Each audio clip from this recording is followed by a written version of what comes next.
Ok, un article de la Tribune de Genève du 15 août.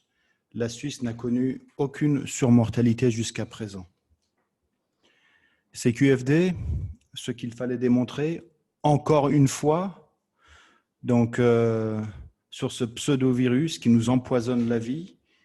Alors, l'article dit bien que, pour finir, cette panique généralisée a été créée de toutes pièces.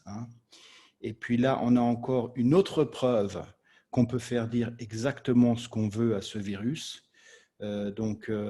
Nouvelle étude, bien sûr sans les coordonnées des chercheurs, les urinoirs pourraient propager le virus. Study finds, donc une étude trouve que les urinoirs pourraient au conditionnel être un cluster, comme c'est le mot qu'on utilise.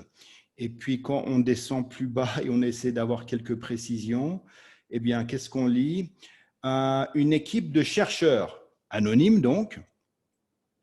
ont essayé d'identifier le mouvement en fait du virus à travers les vapeurs d'urine, mais pas dans une situation empirique, à travers une simulation d'ordinateur, computer simulation.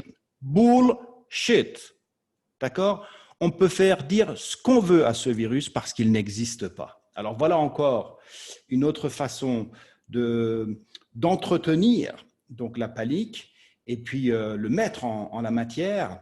Le psychopathe Bill Gates, qui n'a aucune crédibilité, a ouvert sa gueule pour dire millions more, donc des millions de plus vont mourir.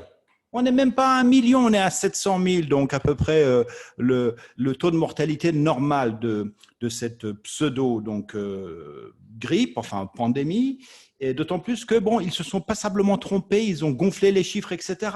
Mais il va plus loin, et que ce sont les libertés qui freinent la réponse aux États-Unis. Oui, et il accuse directement ceux qui n'acquiescent pas et qui ne rentrent pas dans son jeu. C'est vraiment désastreux. Pourquoi ces gens ne sont pas en prison à ce stade-là? Je ne le comprends pas. Pourquoi un gars comme Trump ne fait rien? Je ne le comprends pas.